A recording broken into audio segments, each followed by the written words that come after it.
오늘부터는 이제 새로운 주제를 가지고서 여러분들과 함께 성경을 공부해 보려고 합니다.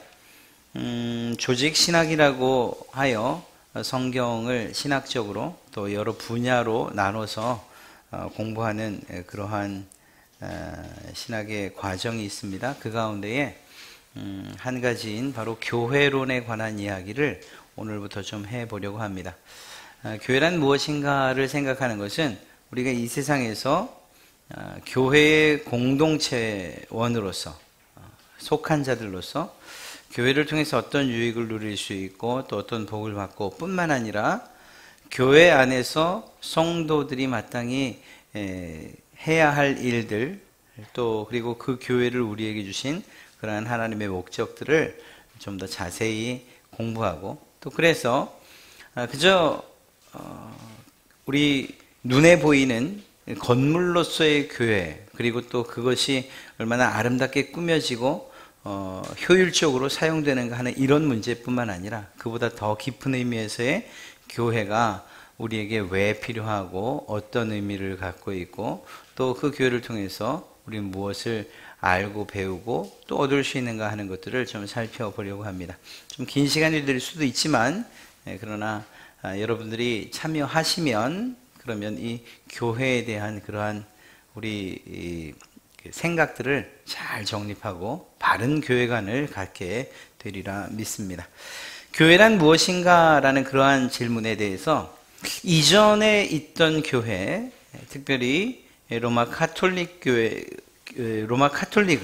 이 교회에 대해서 어떻게 생각했는가 하는 것을 먼저 좀 살펴볼 필요가 있어요. 왜냐하면 그들이 생각했던 교회에 대한 생각들과 그 주장들이 잘못되었기 때문입니다. 그리고 그것들에 대해서 개혁주의 신학자들 또 우리의 선배들이 그러한 잘못된 부분들을 어떻게 고쳐 나가길 원했고 어떤 방향으로 교회의 의미를 재정립했는가 하는 것들을 살필 수가 있기 때문이죠. 로마 카톨릭에서 기본적으로 교회는 성경보다 앞선다 이렇게 주장을 합니다.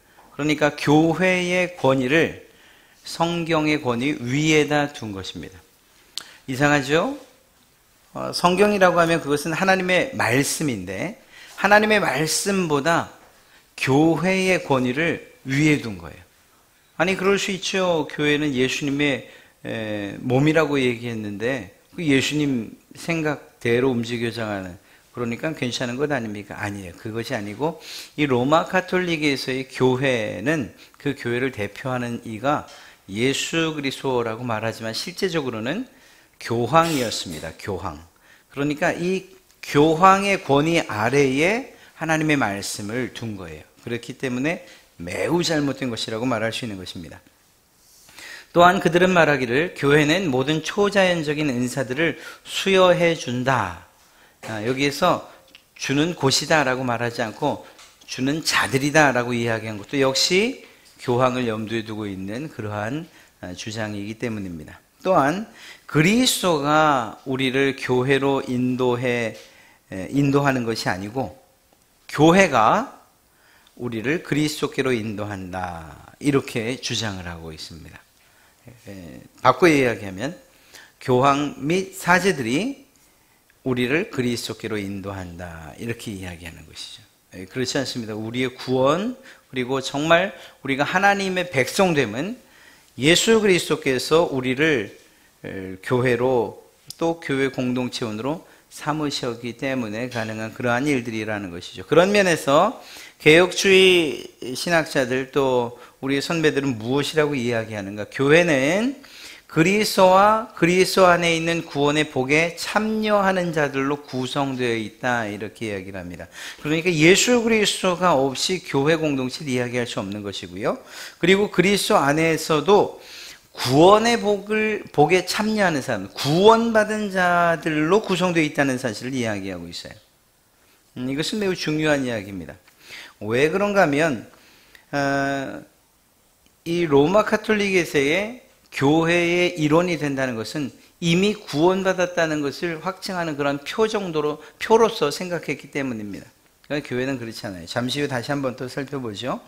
또한 그리스도께서 성령의 사역을 통하여 사람들을 그리스도 자신에게 연합시키는 것, 그것이 바로 교회이고, 또 그렇게 연합된 자들에게 참된 믿음을 줘서 그 교회를 자기의 몸, 성도의 무리로, 누가? 예수님께서 만드신 곳, 그것이 바로 교회다, 이렇게 이야기를 합니다. 그런 면에서 아주 다른 그러한 교회관을 가지고 있는 것이죠. 그 시작부터 다르다는 것을 알 수가 있습니다.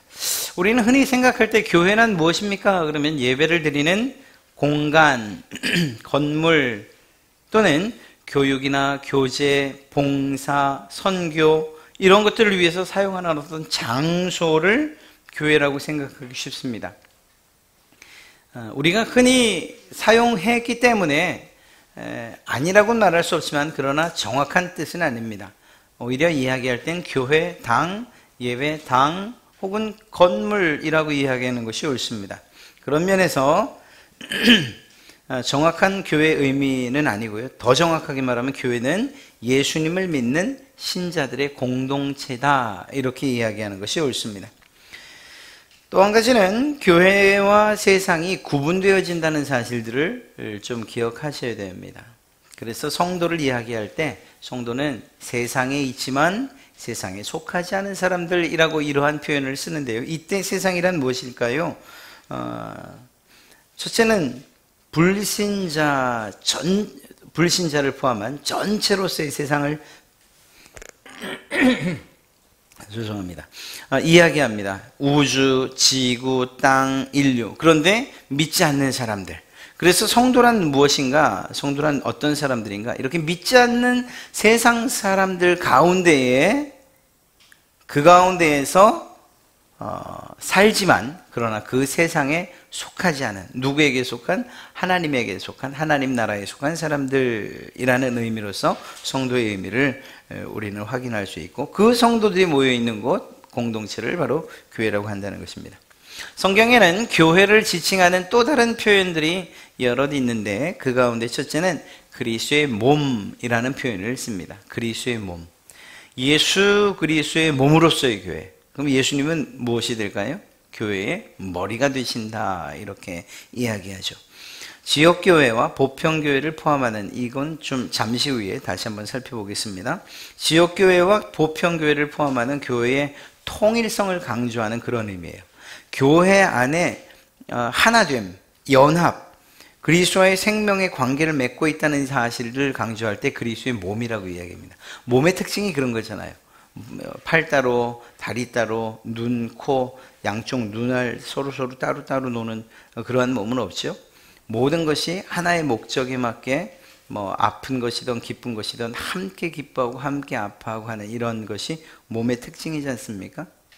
그런 것을 볼 때에 교회를 그리스도의 몸이라고 한 것은 예수님을 머리로 하는 몸으로서 통일되어 있다, 연합되어 있다, 하나의 지체다라는 이러한 사실을 강조할 때 그리스도의 몸이라는 표현을 씁니다. 또 한 가지는 성령의 전 또는 하나님의 전이라는 표현을 사용합니다. 이것은 세상과 구별되는 거룩함을 강조할 때 이런 표현들을 성경에서 사용하고 있는 것을 보게 됩니다. 또 한 가지는 위에 있는 예루살렘, 새 예루살렘 또는 하늘의 예루살렘이라는 이러한 표현을 쓰는데요.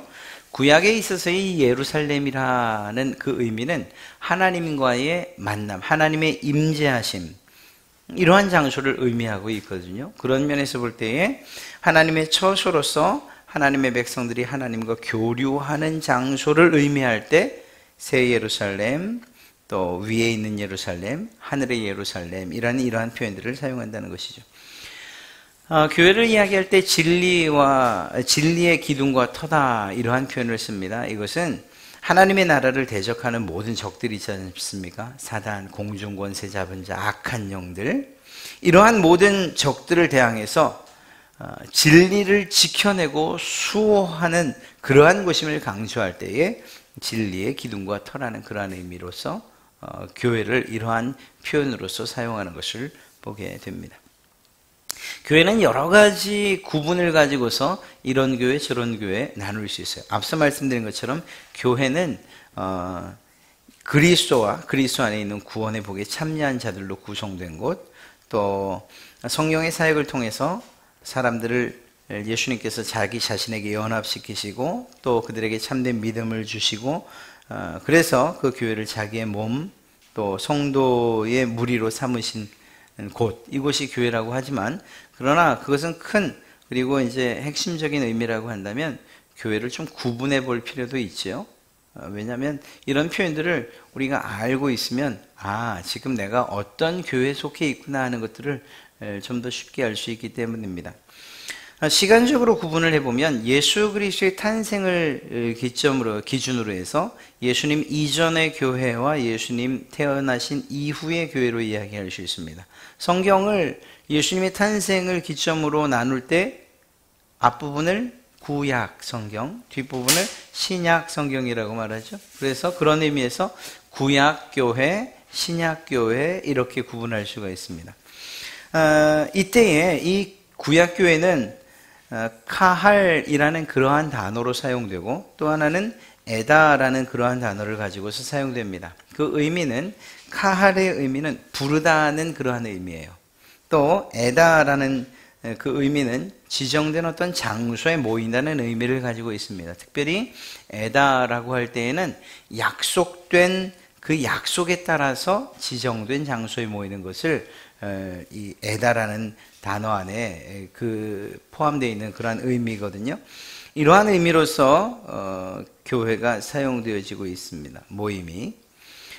그런데 이러한 의미 말고도 이미 주님께서는 예수 그리스도의 탄생을 그리고 예수 그리스도 메시아의 오심에 대한 예언을 창세기 3장 15절부터 하고 계시지 않습니까? 그런 면에서 볼 때 이미 교회의 탄생은 하나님의 계획 가운데 있었고 그것은 예수 그리스도와 관련된 것으로부터 시작되고 있다는 사실을 우린 잘 알 수가 있습니다.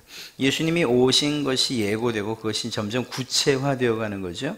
그래서 여자의 후손이라는 지칭된 단어가 이후에 창세기 12장을 지나면서 아브라함의 후손으로 그리고 또 왕정시대로 들어오며 다윗의 후손으로 그리고 마태복음에서 드디어 그 족보상에서 예수 그리스도가 이들의 후손 가운데 이러한 조상들 가운데의 후손으로 왔다 이렇게 마무리 지어주고 있는 것을 보게 됩니다. 그러니까 예수 그리스도를 머리로 하는 교회의 그러한 시작 또한 하나님의 이 계획 안에 창세 이후 예수 그리스도의 오심과 함께 계획되어져 있다라고 이야기해도 결코 틀리지 않은 것이죠.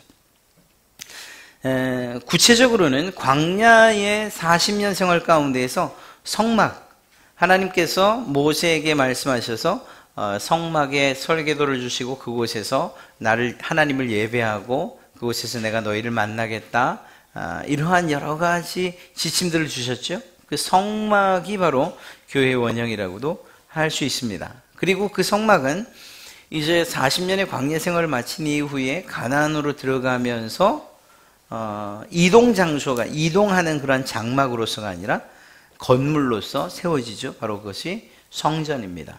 성전에 솔로몬 성전에서 예배를 하게 됩니다. 그리고 그것이 이제 신약 시대로 넘어오게 되는 것이죠. 한마디로 이야기하면 구약 교회의 의미를 둘 수 있는 것은 이거예요. 앞으로 오실 예수님을 믿고 구원받는 교회 이렇게 이야기하면 분명하고 정확합니다. 앞으로 오실 메시아를 기대하며 구원받는 교회. 다윗 혹은 또 그가 쓰었던 시들 또 많은 선지자들의 그러한 글들 그 안에는 오실 메시아에 대한 그러한 예표들이 매우 많이 담겨 있고 또 그 오실 메시아에 대한 기대뿐만 아니라 그를 믿는 그 믿음으로 자신들의 믿음을 하나님에 대한 믿음을 표현하고 있는 그러한 것들이 많이 있죠. 그런 면에서 볼 때 구약교회는 오실 예수님을 믿고 구원받는 교회라 이렇게 말할 수 있다는 것입니다. 그러면 신약교회는 예수님 탄생 이후에 세워진 교회라고 말할 수 있는데요. 성경에는 에클레시아라는 그러한 단어로서 기록되어 있습니다. 이 의미가 무엇인가 하면 무엇으로부터 불러내다라는 그러한 의미죠. 구약의 카할과 같은 그러한 의미인 것을 알 수가 있습니다. 또 한 가지는 수나고게라는 단어로서 사용되고 있는데 이것은 오다 혹은 함께 모이다는 의미로서 구약시대의 에다라는 그러한 단어와 같은 뜻을 가지고 있는 것을 보게 됩니다.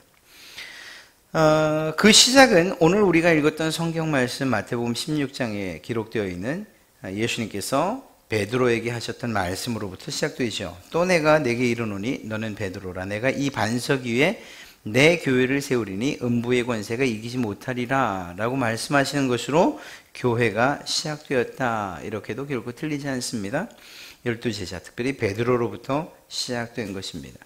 신약시대의 교회를 한마디로 정의하면 오신 예수 그리스도를 믿고 구원받는 교회라고 이야기할 수 있어요. 구약시대의 교회는요, 오실 예수님을 믿고 구원받는 교회. 그래서 예수님을 중심으로 오실 예수님, 오신 예수님. 우리는 어떤 자리에 있을까요? 오신 예수님을 믿고 구원받는 그러한 자들이에요. 그러니까 또 다른 메시아를 기대한다거나 이제 오실 메시아가 예수님 말고 또 있습니다. 누군가 이렇게 말한다면 그것은 정상적인 교회라고 말할 수 없는 거죠. 네, 그렇게 시간적인 구분 안에서 볼 수가 있습니다. 공간적인 구분은 사실 뭐 특별한 이렇게 아주 중요하게 그리고 아주 깊이 있게 생각할 만한 일은 아니지만 그래도 한 부분은 또 중요합니다. 무슨 얘기인가 하면 새하늘과 새 땅에서 완전히 하나 되기 전까지 나눠져 있다. 무슨 얘기입니까? 지금 이 지상교회와 천상의 교회로 그 공간적인 구분을 두는 거예요. 먼저 지상교회는 지금 우리가 살고 있는 이 세상에 있는 모든 교회들을 이야기하는 것입니다. 이 세상에 있는 교회들. 이 땅, 또 모든 지역, 심지어는 지하교회라고 말하는 북한의 교회, 또 한두 명 모여서 모이지 않고 또 예배하는 이러한 교회, 아니면 또 초대형 교회, 모든 교회를 다 포함하는, 이 세상에 있는, 이 지구 안에 있는 모든 교회를 다 지상교회라고 이야기할 수 있습니다. 그런데 이 지상교회의 특징이 무엇인가 하면 전투하는 교회라는 거예요. 예수님께서 이미 십자가 사건과 부활 사건을 통해서 사탄을 이기셨음에도 불구하고 이 세상에 있는 모든 교회는 여전히 악의 세력들과 전투하는 교회라는 사실을 꼭 기억해야 합니다. 그 대상이 누구냐고요? 육신과, 첫째는 우리의 육신과 그리고 세상과 그리고 사탄이라는 사실입니다. 그들을 향해서 계속 싸움을 하고 싸워야 하는 교회가 바로 이 지상에 있는 교회예요. 그러니까 마치 이제는 끝난 것처럼, 모든 전쟁에 승리한 것처럼 그렇게 해이해져서도 안 되고 또 나태해져서도 안 돼요. 언제나 우는 사자처럼 달려드는 그런 악한 세력이 있다는 사실을 생각해서 우리는 우리 스스로를 늘 긴장하고 또 그러면서도 마치 전투하는 사람들처럼 주의 깊게 하나님의 말씀대로 세상을 살아갈 필요가 있다는 거예요. 이 세상 교회 안에서는 그렇다는 것입니다. 그런데 이와는 다른 개념으로서 천상교회, 천상, 하늘에 있는 주님, 지금 현재 이 세상을 떠나 주님 품에 있는 교회라고 이야기할 수 있고요. 또 그 구성원들은 누굴까요? 정말 예수님을 신실하게 믿다가 먼저 세상을 떠난 우리의 믿음의 선배들이겠죠. 그들이 천상의 교회에서 지금 하나님을 예배하고 있을 거란 것입니다. 그런 천상의 교회. 그곳에는 지금 싸움이 있을까요?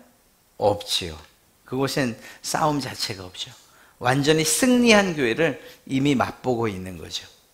우리가 갈 곳이 바로 그곳이에요. 지금 우리가 치열하게 싸우고 정말 악한 생각들, 또 때로는 게으르고 나태한 생각들, 또 예수 그리스도로부터 떠나게 하려는 이러한 유혹들과 끊임없이 싸워요.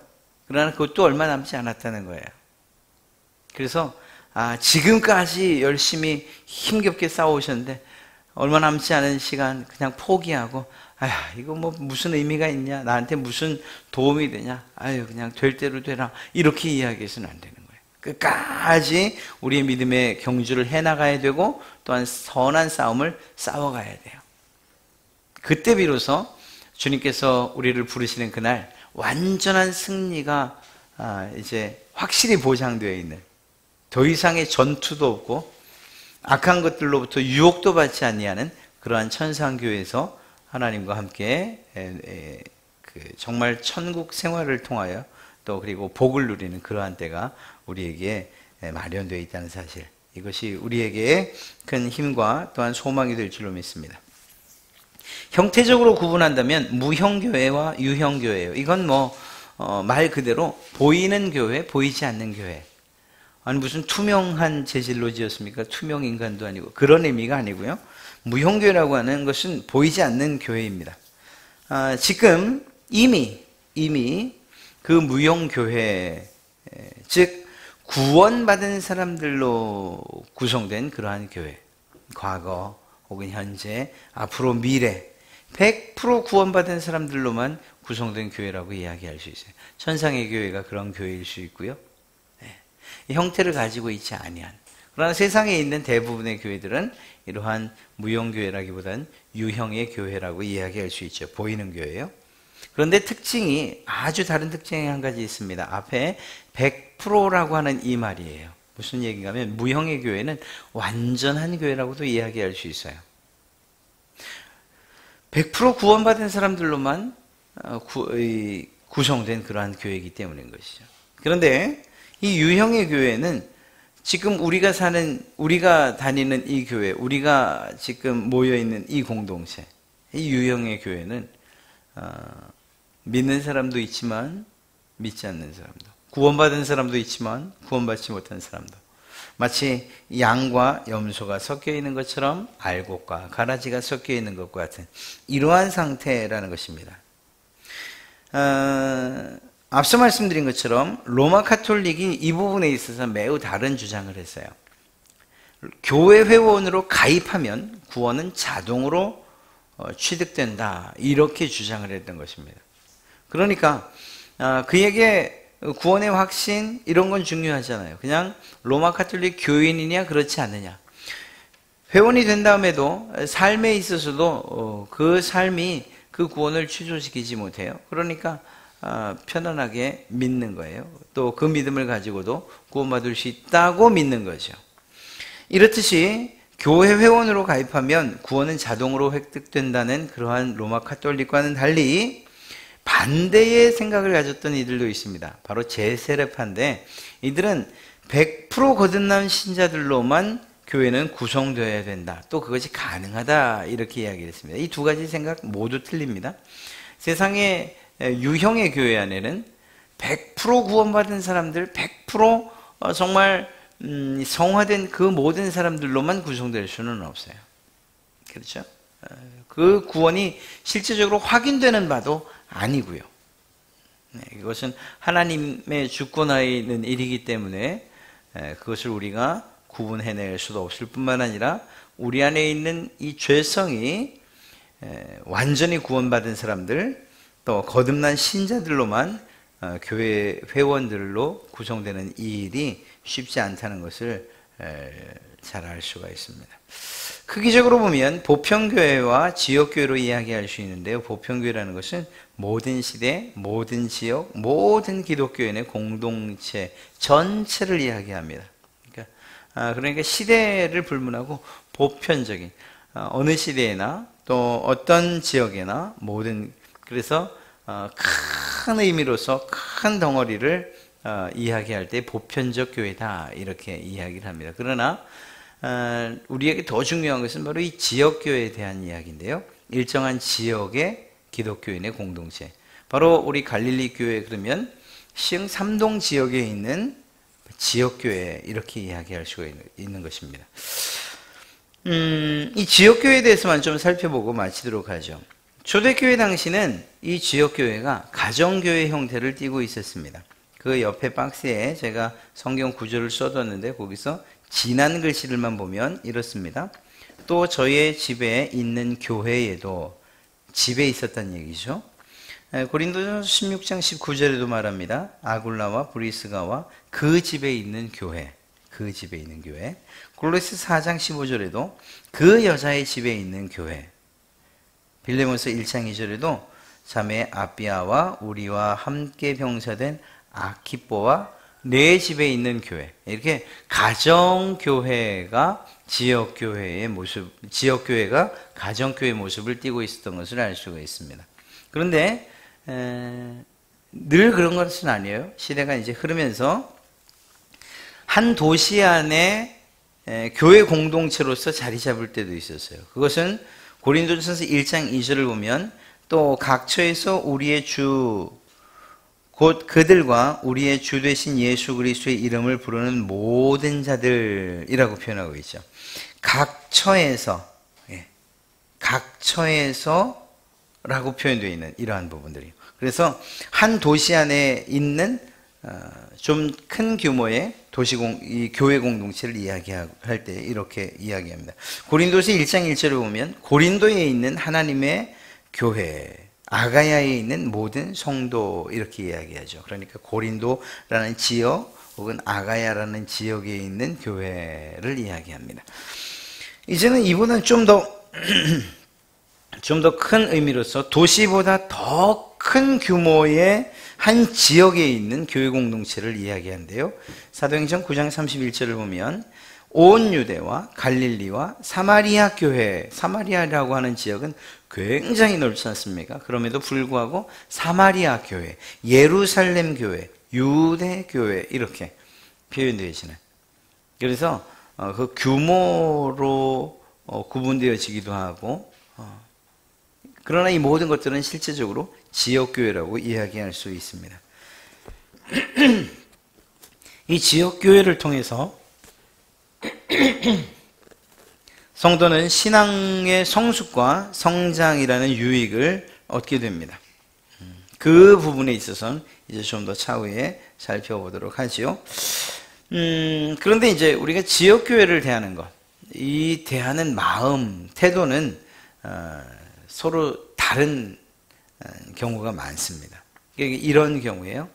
여러분들이 교회에 출석하는 것, 이렇게 실제적으로 내 지역에 있는 혹은 내가 다니던 교회에 출석하고 등록하고 가입하고, 혹은 여러분들이 이사를 가셨어요. 이사 간 지역에서 우리 교회까지 나오기 힘드셔서 예를 들어 그곳에서 교회를 결정해야 된다라고 할 때에 그때 어떤 마음들을 가질 수 있느냐, 어떤 태도를 가질 수 있느냐 하는 것들에 관한 거예요. 첫째는 이 지역교회에 등록하는 것을 별로 중요하게 여기지 않는 그러한 경우가 있을 수 있습니다. 그러니까 예배나 헌금 이렇듯이 개인 신앙생활만 하면 되지 않냐. 이런 경우에 이제 큰 교회, 이렇게 부담 없는 그러한 교회를 가는 경우가 많죠. 예배만 드리는 거예요. 예배하고 헌금하는. 내가 내 신앙생활에만 충실하면 되지라고 생각하는 이들이 이러한 생각과 이러한 태도를 갖죠. 그런데 정말 이것만 중요한가? 이제 우리가 살펴보겠지만 교회 공동체를 통해서 하나님께서 우리에게 주시고자 한 그러한 유익들은 사실은 조금도 얻을 수 없다는 사실을 이제 알게 될 것입니다. 또 어떤 분들은 아예 이러한 등록이나 가입을 싫어하시는 분들도 있어요. 예배 참석은 중요하게 생각하는 거죠. 그런데 등록하고 가입을 하면 그에 따른 또 다른 어떤 봉사라든가 혹은 교제라든가 이러한 것들에 대해서는 싫다는 거예요. 그냥 난 예배만 드리면 돼. 예배만 드리면 돼. 이렇게 생각하는 거죠. 그런 경우에 아예 적극적으로 등록은 하고 싶지 않습니다. 라고 그렇게 표현하는 경우도 있어요. 정말 이러한 태도를 가지고서 이러한 마음으로 어떤 교회 출석할 때 그 교회의 공동체원이 될 수 있겠는가? 쉽게 우리 표현으로 하면 가족이 될 수 있겠는가? 나 호적에는 올리지 마세요. 근데 가족이라고 불러주세요. 뭐 이런 것과 똑같이 이런 일들은 사실 있을 수 없는 일인데 말입니다. 어떤 분들은 좀 망설이는 분들도 있어요. 경우는 그런 거겠죠. 교회 안에서 어떤 상처가 있다든가 힘든 일들이 있다든가 그래서 교회 공동체로 소속되는 것들에 대해서 좀 꺼려하는 것. 하고는 싶은데 하자니 혹시 또 여기서도 상처받으면 어떨까요? 어떡하나 뭐 이런 생각. 혹은 예전에 다니던 교회하고 애정이 너무 깊어요. 그래서 내가 여기 등록을 하면 예전 교회하고 관계를 완전히 끊는 것처럼 이런 식으로 생각을 하게 되는 이러한 일들. 또 뭐 개인적인 이유도 있을 수 있어요. 이 등록하고 나면 뭐 주일 성수해라. 난 지금 사업하는 사람인데 주일이 참 뺄 수 없는데 뭐 이렇게 생각하는 경우들도 있고요. 뭐 여러 가지 이유에서 해야 되는 건 아는데 쉽게 그냥 하지 않는, 망설이는 이러한 일들도 있을 수 있습니다. 그러나 우리가 정말 올바른 신앙을 갖기 원한다면, 그렇다면 지역교회에 적극적으로 가입하고 그리고 등록하는 일이 필요합니다. 그런 면에서 교회에 대한, 우리가 이제부터 공부하게 될 이러한 교회에 대한 성경적인 그러한 바른 가치관, 그리고 그러한 그 교회론을 바르게 정립해 놓을 때, 혹시라도 우리가 교회를 선택하고 또 새로이 등록해야 될 그때에 큰 도움이 되겠죠. 일반적으로는 그렇습니다. 누가 이번에 그 모임이 있어서 갔는데 그런 얘기를 하더라고요. 이제 부산에서 이 진공 튜브 방식으로 서울까지 오게 되면 뭐 돈은 좀 비싸겠지만 20분이면 온다고 얘기하더라고요. 20분 만에 부산에서 서울까지 오는 거예요. 튜브를 이용해서. 아마 그럴 날이 올 겁니다. 오는데, 그래, 그 말 뒤에 그 목사님이 하신 얘기가, 그분이 부산에 계시는 분인데, 그러면 내가 타격이, 우리 같은 지역 사람들은 타격이 클 것 같아. 왜요? 아니, 서울로 다 교회를 가지 않겠냐. 그 비싼 돈을 내고 갈까요? 그렇긴 하지만 또 뭐, 있는 분들은 가지 않겠어요? 그러더라고요. 그건 잘못된 거예요. 만약 여러분들이 제가 정말 시흥 3동에서 시흥 5동으로 이사 갔는데, 멀리 가셨네요. 지역교회 섬기시죠. 이렇게 말하면 제가 너무 오버하는 거예요. 그건 올 수 있으신 거리예요. 그런데 예를 들어서 충청도로 이사를 가셨어요. 주일 성수 하셔야지요. 그러면 그것 또한 제가 무리하는 거예요. 그건 그렇잖아요. 교회가 보편적이고 정말 그리스도의 몸으로서 그러한 교회라는 것을 인정한다면, 저 또한 그분이 그 지역 교회, 즉 이사간 곳, 자기의 지역 안에 있는 바른 교회에 등록하고 출석하며 그 교회 안에서의 공동체원으로서 유익을 누리게끔 해드려야 되는 거예요. 이게 맞는 거예요. 그러니까 이제 다른 교회 다녀봐야지. 그러면 멀리 이사 가시면 돼요. 그러면 제가 보내드릴 거예요. 이렇게 그 임명증서까지 멋지게 써가지고 보내드릴게요. 그게 맞는 거예요. 내 교회, 이게 이제 좀 교회들 간에 어떤 문제로 제기될 때 이런 이야기가 종종 나와요. 이런 거죠. 대형 교회에서 정말 차량을 운행하면서까지 성도들을 데리고 와야 되냐? 물론 이 큰 교회, 그렇게 운영하는 교회 입장에서 이야기하는 건 아니에요.